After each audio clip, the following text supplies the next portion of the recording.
Numa distribuição Sinapse, Os Impressionistas. Versão brasileira Audio News. Degas.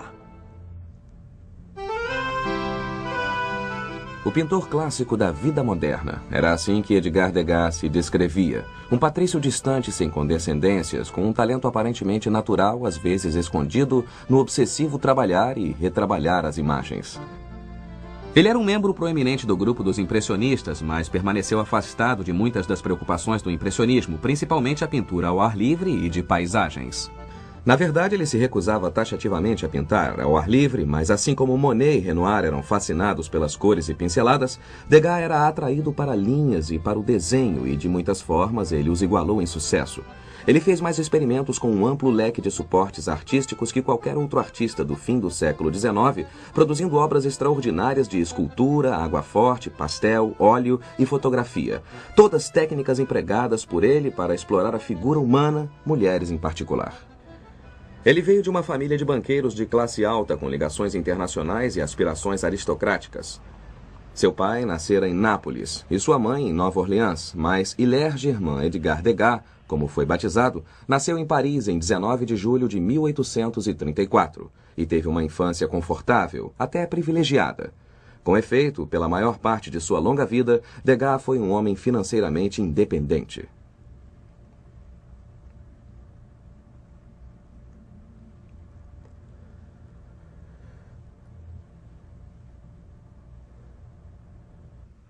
Degas foi incentivado pelo pai a fazer carreira no direito, com a intenção de futuramente administrar os negócios bancários da família. Ele se matriculou na escola de direito, mas passava o tempo no Louvre copiando febrilmente os velhos mestres, um hábito que manteve enquanto cursou a escola de belas artes e mesmo depois. O jovem Degas era tão confiante, ambicioso e ávido por aprender, que arranjou algumas reuniões com o legendário classicista francês Dominique Ingres, o xodó das belas artes estabelecidas, que disse ao aspirante a mestre: desenhe linhas, muitas linhas, nunca da natureza, sempre de memória e a partir dos relevos dos velhos mestres. Queimando de fervor clássico e curioso para conhecer familiares, Degas, aos 22 anos, partiu para a Itália.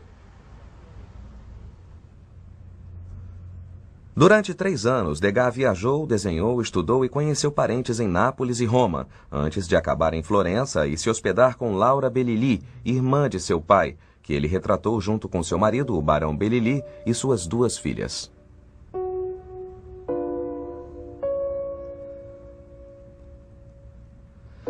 Este quadro é sua primeira obra de grande monta, o retrato de uma família não muito feliz, exibindo toda a grandiosidade de uma pintura histórica de grandes proporções.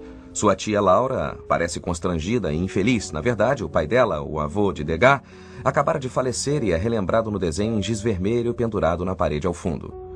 A distância entre marido e mulher também é significativa, não se tratava de um casamento feliz.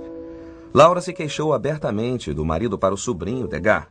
E o desprezo do barão é claramente visível, principalmente na maneira relutante com que consente em virar a cabeça tanto para a família quanto para o pintor.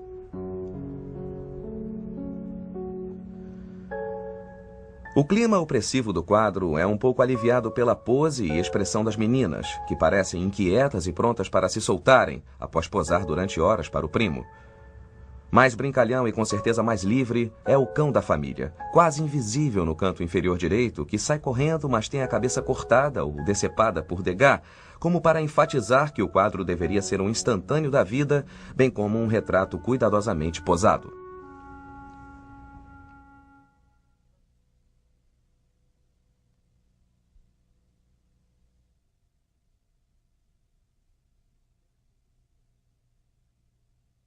Degas voltou de sua grande excursão à Itália em 1860. Esta foi uma das primeiras obras que ele produziu de volta ao ateliê parisiense.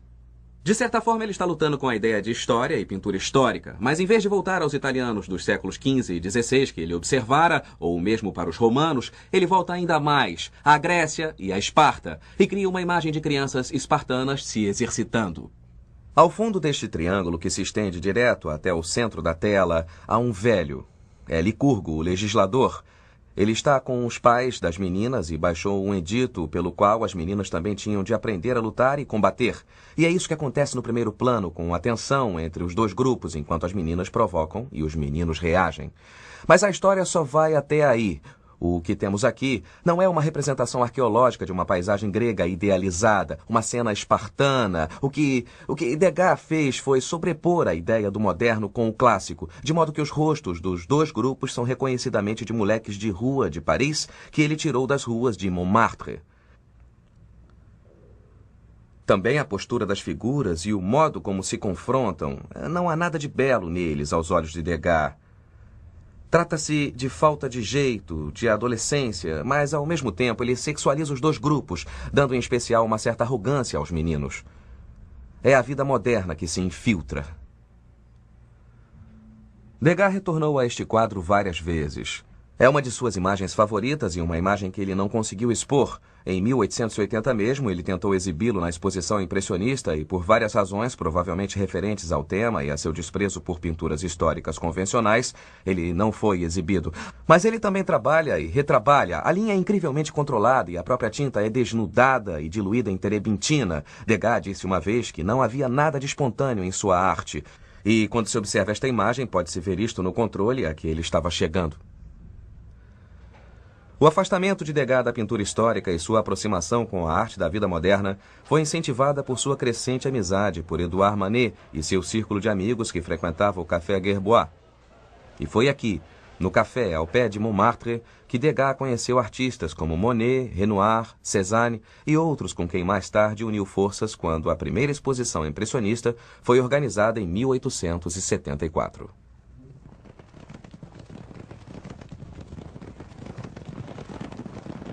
Degas tinha pouco ou nenhum interesse por pintar paisagens, mas ele adorava cavalos e se pôs a pintar um dia nas corridas.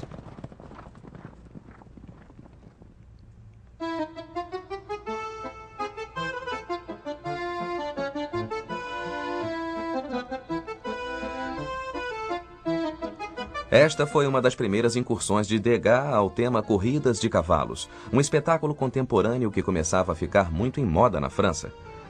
Ele pintou o novo e elegante Jockey Club de Longchamp, mas aqui vemos uma pista de corrida de subúrbio, com as altas chaminés de fábricas espetando a paisagem distante. Há uma crescente sensação de ansiedade enquanto os cavalos e os jockeys se reúnem no partidor da corrida, com a multidão visível logo adiante do inquieto grupo de equinos. O detalhe é graficamente observado e retratado por Degas com seu característico controle, mas ele também conseguiu gerar uma sensação de movimento em lenta aceleração através das exuberantes cores das sedas dos jockeys que atraem o olho da esquerda para a direita da tela, reunindo tudo em um grupamento triangular apertado no centro do quadro. Degas fez inúmeros desenhos para este quadro e para toda a sua obra, mas ele também começou a esculpir cavalos em argila e usar fotos de cavalos em pleno movimento para entender melhor a forma dos cavalos e como se portavam no espaço. E como melhor transferi-los para uma superfície plana. Esta faceta experimental e a exploração do espaço também começaram a surgir em seus retratos e em suas naturezas mortas.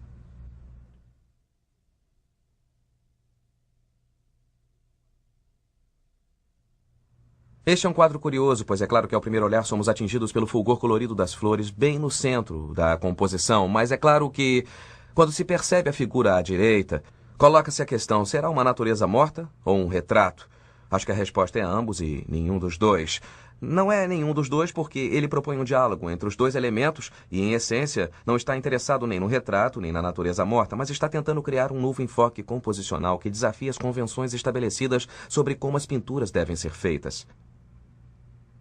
Acho que, em termos gerais, Degas usava as flores como símbolo. Elas podiam ser encaradas como símbolo de um ciclo vital ou como lembrança da morte. E talvez ele diga que a figura que ele pintou, a mulher de seu amigo Paul Valsampin, Madame Valsampin, tem a ver com tudo isso. Mas acho que, em última análise, ele está fazendo algo mais sofisticado. Ele a está usando as flores de forma a estabelecer um termo ou enquadramento muito mais radical para uma composição. Ela está cortada à feição da fotografia contemporânea e está olhando para a esquerda. Nossos olhos são atraídos das flores e seguimos seu olhar. Aí o corpo dela desaparece, até que lá no cantinho inferior direito do quadro, a mão dela ressurge, de modo que o quadro dá uma sensação de presença e ausência.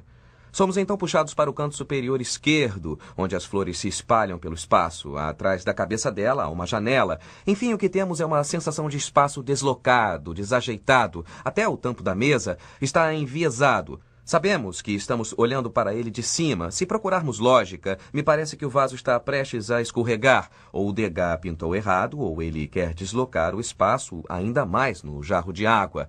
A linha da água corre paralela e parece cortar a linha da mesa, mas está enviesada.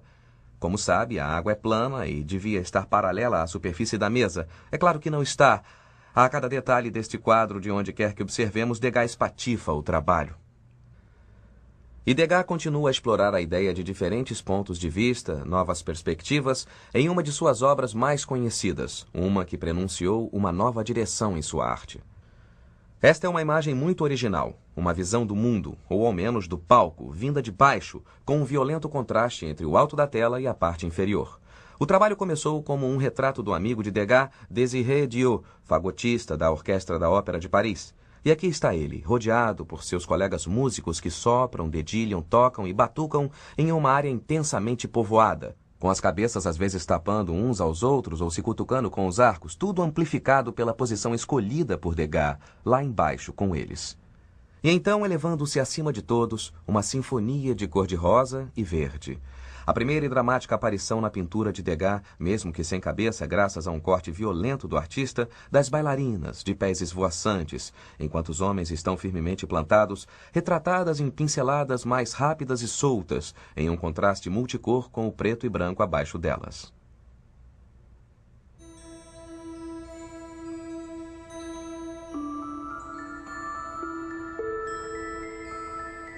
A reputação de Degas foi estabelecida em grande parte por sua primeira série de pinturas de bailarinas, e elas, por sua vez, determinaram o ritmo de quase toda a sua futura carreira. Mais da metade do número total de obras produzidas por ele tinham relação com o balé.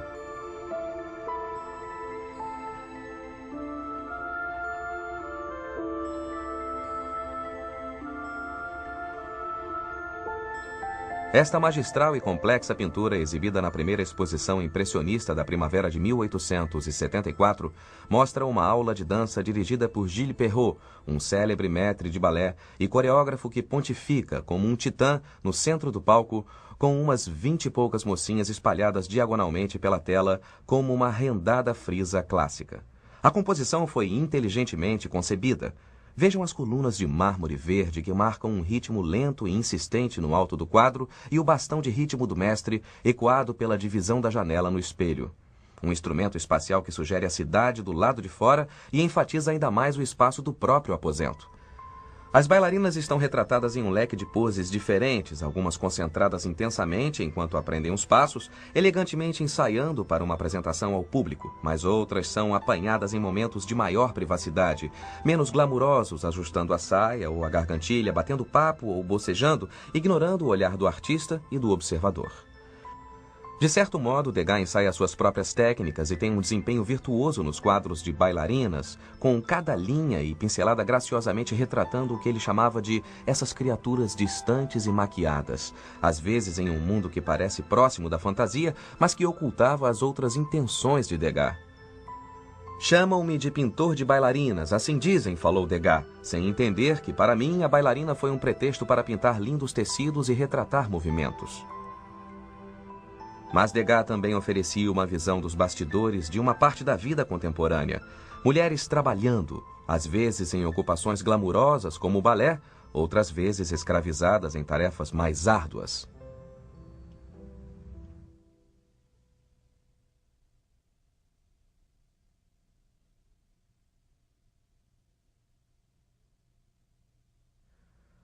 A lavadeira tornou-se uma figura cultural na Paris das décadas de 1860 e 70, principalmente através da literatura, e Degas foi o primeiro artista a tomá-la como tema. E aqui, nesta fantástica imagem cheia de vapor, vemos uma mulher iluminada por trás do quadro, por esta luz. Ela é vista em silhueta e labuta com seu ferro de passar, enquadrada pelas camisas acima que lá estão para serem engomadas e por esta massa de tinta embolada no primeiro plano contra a qual ela luta. É uma imagem heróica e acho que Degas se identifica e simpatiza com o fardo das mulheres. Ao mesmo tempo, É uma imagem de interesse histórico no que concerne ao impressionismo, pois ele a pintou para um amigo cantor em 1873 e depois pediu o quadro emprestado para a segunda exposição impressionista de 1876, mas não o devolveu mais. Em vez disso, ele pintou uma versão muito maior. Guardou este quadro consigo na intenção de terminá-lo, mas acho que no fim ele percebeu que o efeito desejado estava melhor realizado na versão que aqui vemos agora. Sabemos que ele tentou retocá-la um pouco, pois se olhar com atenção, percebe-se que a assinatura dele está levemente coberta de tinta. Mas no fim, o efeito da luz misturada ao vapor do ferro e a criação deste extraordinário efeito enevoado contentaram Degas. Mas eu acho que ele tira o chapéu para a técnica do que a mulher está fazendo e para o que o próprio Degas está tentando. Para mim, essas pinceladas lisas espelham a maciez da mulher ou o correr do próprio ferro. Mas o que domina o quadro e lhe dá vigor é esta área amassada contra a qual ela luta.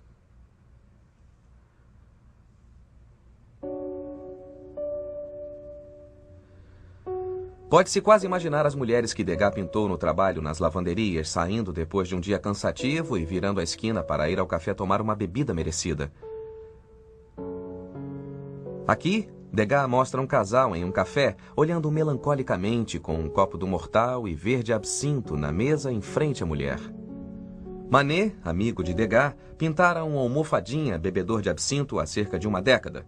Degas pinta uma imagem muito mais violenta, que não glamoriza nem o café, nem a bebida que foi considerada viciante e letal, sendo proibida no final do século. Em vez disso, ele pinta um comovido retrato de um mundo sombrio em que a única válvula de escape é a bebida. A obra provocou uma grande reação quando foi exibida pela primeira vez na segunda exposição impressionista de 1876, mas sua fama ajudou Degas a vender o quadro para um colecionador chamado Capitão Hill, de Brighton.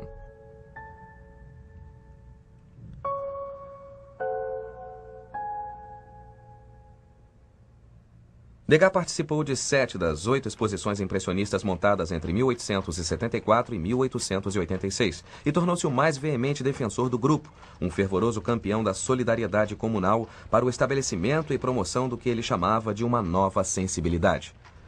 Diferente dos outros, entretanto, ele nunca aprovou o termo impressionismo como título coletivo, descrevendo a si mesmo e a seus companheiros como realistas e sublinhando a importância por eles compartilhada da vida contemporânea como fonte do melhor da nova arte. Mas enquanto Monet, Renoir, Pissarro e outros continuavam a pintar ao ar livre, Degas permaneceu decididamente nos interiores. Ele enxergava pouco, sendo míope de um olho e tendo um ponto cego no outro, e a luz intensa o incomodava. Em seus últimos anos, ele descreveu a luz do sol como mais Monet do que eu aguento, mas a obscuridade o fascinava tanto literal quanto metaforicamente e o levou a fazer experiências com imagens e técnicas.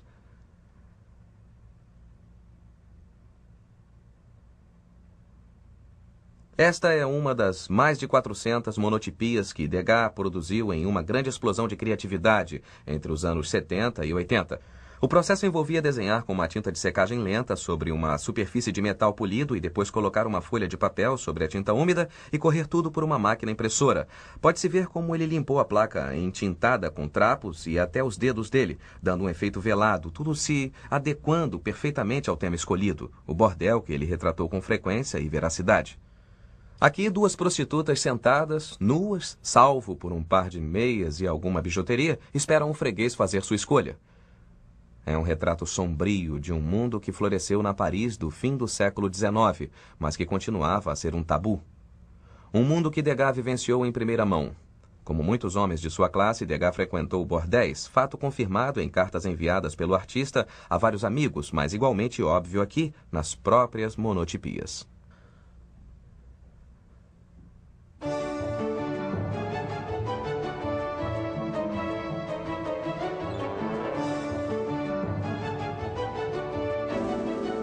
Degas continuava interessado tanto em espetáculos públicos quanto privados e produziu esta dramática imagem da acrobata Miss Lala, uma sensação na Paris de 1879, quando se apresentou no Circo Fernando. Seu número incluía o trapézio e, o mais espetacular de tudo, ser içada até o teto pelos dentes, em uma pintura que podemos descrever como mordente. É uma imagem que capta uma sensação de esforço físico, bem como de postura perfeita, e nos faz olhar para cima, para essa figura quase angelical, com uma sensação de precariedade e espanto, como se estivéssemos sentados na arquibancada do circo, lá embaixo.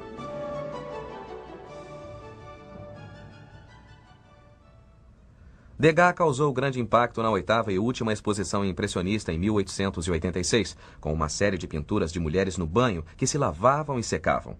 Muitos críticos consideravam as mulheres feias e o tema ofensivo. Diferente das imagens clássicas de mulheres nuas saltitando na água, havia algo mais furtivo nas pinturas de Degas. Até o momento, explicou Degas, o nu sempre foi representado em poses que pressupõem uma plateia, mas as minhas mulheres são gente simples, honesta. É como se fossem bisbilhotadas pelo buraco da fechadura. Efetivamente, Degas criou estas obras no ateliê, com as modelos postadas cuidadosamente com ênfase no movimento do corpo humano, mais do que na expressão do estado de espírito da mulher em si. Raramente chegamos a ver seus rostos e o anonimato reforça o fato de que estas figuras são estudos elegantes, observadas acuradamente e retratadas com sensualidade em um outro material, o pastel. O quadro começa com um desenho a carvão, sobre o qual Degas aplica pastéis de cores vivas em pinceladas tão brilhantes quanto as de qualquer quadro impressionista. Degas gostava do pastel por ele ser um instrumento seco que podia ser retrabalhado muito mais facilmente que a tinta a óleo.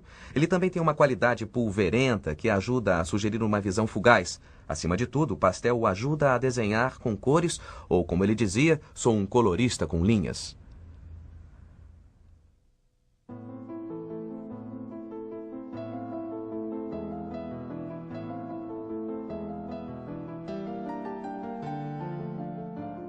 Neste quadro, a cor assume o comando em uma flamejante sinfonia de vermelhos que amplifica a imagem dinâmica da mulher de cabelos quase selvagemmente escovados.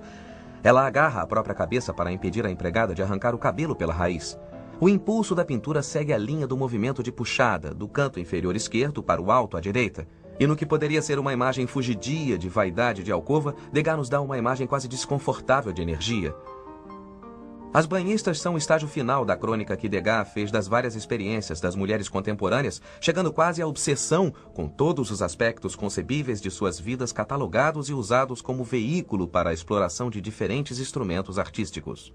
Nos anos 90, com o agravamento da visão, suas imagens de mulheres se tornaram ainda mais radicais, retratadas em close-ups, ainda mais aproximados, de formas cortadas e cada vez mais abstratas.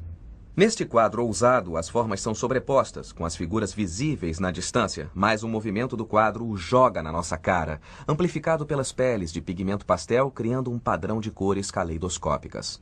É uma digna apoteose para o mestre da dança, Degas, uma obra vertiginosa, animada no estilo e no tema, e como observou um historiador da arte, elevando a pintura em pastel a uma forma de arte maior.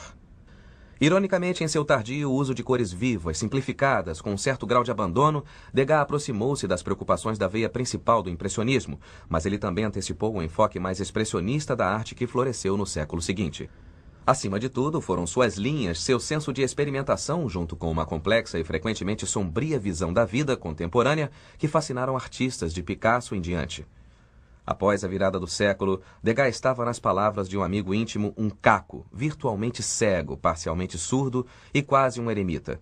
Sua arte era cada vez mais festejada, mas sua produção chegou a zero. Ele morreu em Paris em 1917, aos 83 anos.